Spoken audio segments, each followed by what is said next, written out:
kemudian kita bikin lagi undang-undang alokasi khusus supaya penghasil minyak bumi gas dapat persentase dari ekspor. Itu kenapa Kaltim, itu kenapa Riau maju, ya kan? Jadi cara untuk meningkatkan keadilan itu bukan ingin bikin ibu kota baru, ya itu proyek ngelindurnya Pak Jokowi yang dipaksain ABS sama para birokratnya.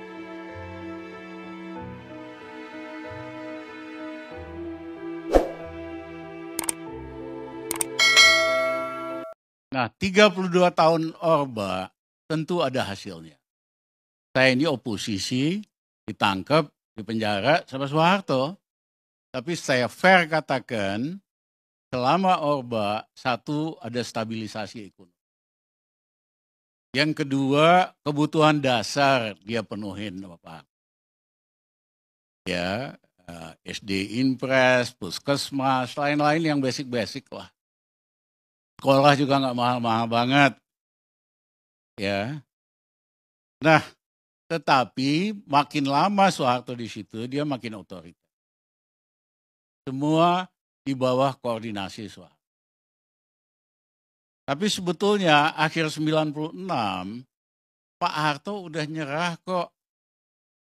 Ya, dia katakan di rapat besar Golkar di Pekanbaru, karena Golkar selalu bilang Pak Harto lagi, Pak Harto lagi. Pak Harto katakan 98 jangan saya lagi dong. Saya ini udah top. Tua, ompong, peot, pikun. Jangan saya lagi dah.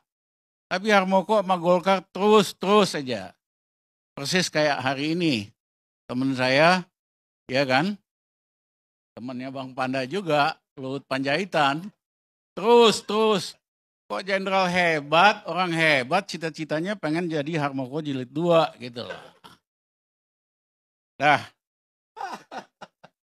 saya sendiri akhir Oktober 97 berbicara di Seskogab, waktu itu Ari Kumat ketuanya, saya katakan, gambarkan kondisi Indonesia waktu itu, bagaikan bola kaca yang retak. Retak karena krisis ekonomi akhir 97, 98 akan lebih dahsyat lagi. Retak karena hitungan saya, bulan Maret, bulan April, Indonesia nggak bakal masalah dengan beras di kota-kota, dan terjadi. Yang ketiga, teman-teman pro-demokrasi udah nggak mau Pak Harto lagi. Yang keempat, Amerika juga udah nggak mau Pak Harto. Jangan maju lagi lah, ya kan? Mondel itu dikirim sama Clinton ke sini, agar supaya terjadi transisi demokrasi setelah 98. Tapi karena tadi para penjilat di sekitar Soeharto terus dorong-dorong, akhirnya jatuhlah Soeharto. Nah,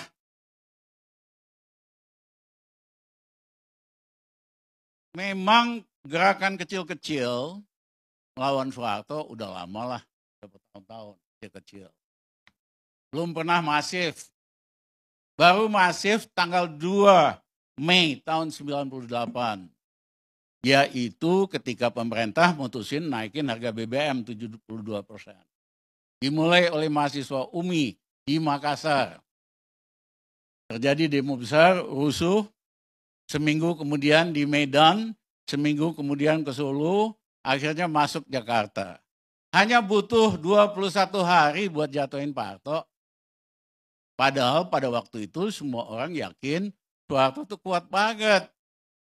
Ya, kami udah ramalkan ini setahun sebelumnya, Soeharto bakal jatuh karena faktor-faktor ini. Ya, dan saya ingat saya buka sedikit pertama kali nih, Bang Karni. Tahun sebelum Pak Harto jatuh, saya ketemu Jenderal Tri Sutrisno, Wapres. Saya bilang, Pak Tri, ini saat Soeharto bakal jatuh setahun lagi. Dibantah-bantah sama Pak Tri, nggak mungkin begini, begitu, kuat kok. Saya bilang sama saya, Pak Tri, nggak usah debat. Catat aja, setahun lagi kita ketemu, kalau kejadian saya salah, saya minta maaf. Kejadian semua apa yang kami ramal.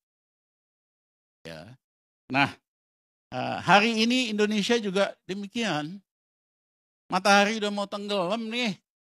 Iya kan? Masih ada aja yang ngaco-ngaco gitu.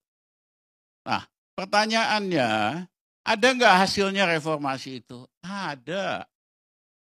Terutama awal-awal kebebasan pers kan diberikan oleh Pak Habibie. Ya, demokrasi diperkuat.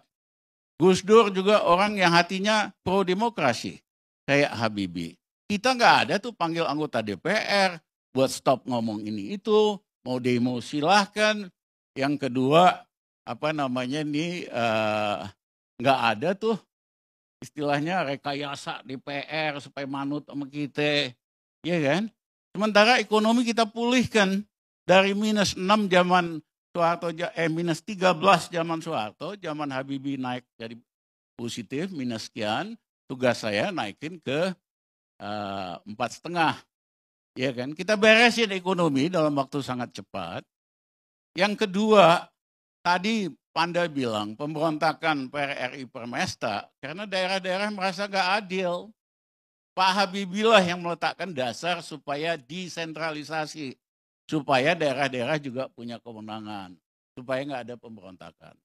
Tapi Pak Habibie terlalu cepat, nggak ada waktu buat merumuskan kebijakan buat mendukung desentralisasi. Kami Menko-nya Gus Dur yang merumuskan, pindahkan ratusan ribu pegawai pusat jadi pejabat daerah. Yang kedua kita bikin bagaimana bagi subsidi dari pusat, alokasi umum. Kemudian kita bikin lagi undang-undang alokasi khusus supaya penghasil minyak bumi gas dapat persentase dari ekspor. Itu kenapa Kaltim, itu kenapa Riau maju. Ya kan? Jadi cara untuk meningkatkan keadilan itu bukan ingin bikin ibu kota baru. Ya, itu proyek ngelindurnya Pak Jokowi yang dipaksain ABS sama para birokratnya.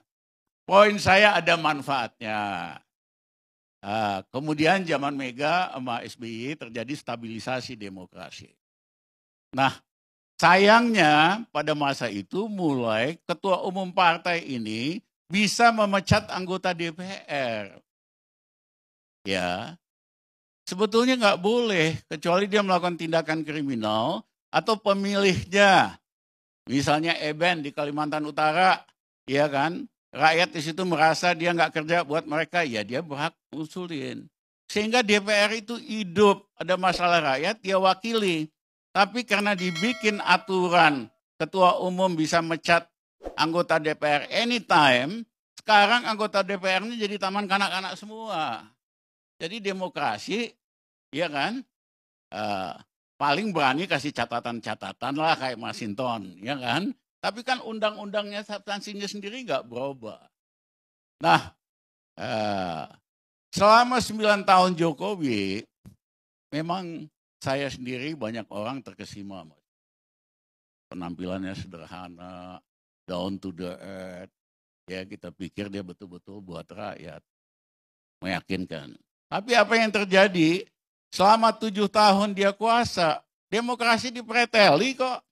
Partai-partai dia kooptasi, 9 ketua umum, dia entertain, kasih project, kasih kredit, kasih legal immunity, iya kan?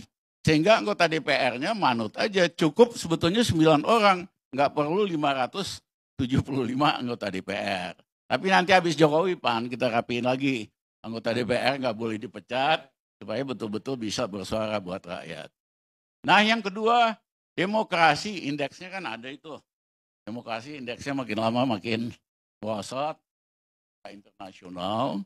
Dan yang ketiga, hukum korupsinya. Hari ini KKN dan korupsi. Bang Barni punya handphone. Error mulu, hukumnya error, demokrasinya error, ekonomi rakyat hari ini susah. 40% rakyat kita itu statusnya masih miskin. Gimana caranya handphone rusak perbaikinya? Pilihannya kan cuma satu, total reset atau ganti handphone. Nah, menurut gua Indonesia hari ini, menurut saya mohon maaf, itu perlu total reset atau ganti handphone. Ya, supaya kembali di recharge buat menegakkan keadilan dan kemakmuran. Nah, apa yang terjadi ini, saya pernah menulis beberapa belas tahun yang lalu, ini adalah demokrasi kriminal. Tapi saya ganti karena demokrasi kriminal istilahnya terlalu keras ya. Saya ganti namanya demokrasi survei. Bacanya demokrasi survei. Survei pasti bayar. Ya jadi parameter utama demokrasi hari ini ya uang. Siapa yang paling banyak uang, dia yang bisa kuasa gitu loh. Nah ini bukan demokrasi yang benar. Ya karena uang, politik uang hanya bisa dikalahkan dengan uang lebih besar. Dan uang lebih besar hanya bisa dikalahkan dengan militansi. Nah menurut saya kalau kita mau total reset, ya mau ganti handphone, harus ada militansi. Nanti kita benahin. Ya. Nah kuncinya dari tadi ngomong korupsi. Mohon maaf, biangnya korupsi itu sistem threshold. Karena mau jadi bupati mesti nyewa partai 60 miliar.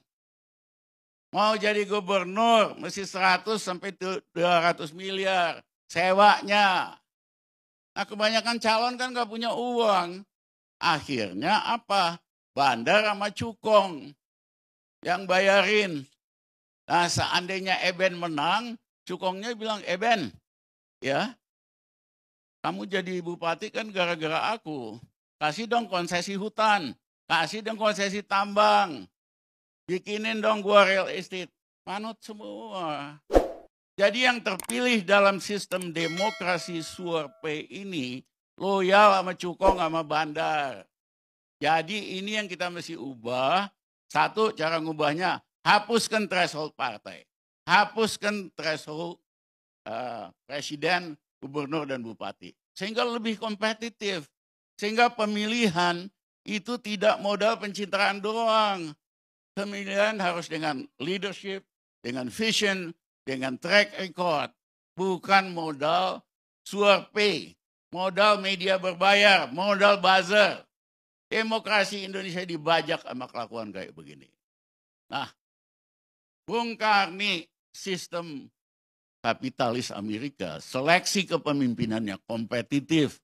Sehingga mereka bisa dapat gubernur, bupati, presiden yang bagus, cocok sama zamannya. Sistem komunis kita boleh nggak setuju. Seleksi kepemimpinannya sangat-sangat kompetitif. Nggak gampang buat sampai sisi komite. Ya. Indonesia ngaku Pancasila, NKRI, sistem seleksi kepemimpinannya tidak amanah dan tidak kompetitif. Kenapa? Demokrasi survei. Jadi ini yang kita mesti gebuk dulu. Terima kasih.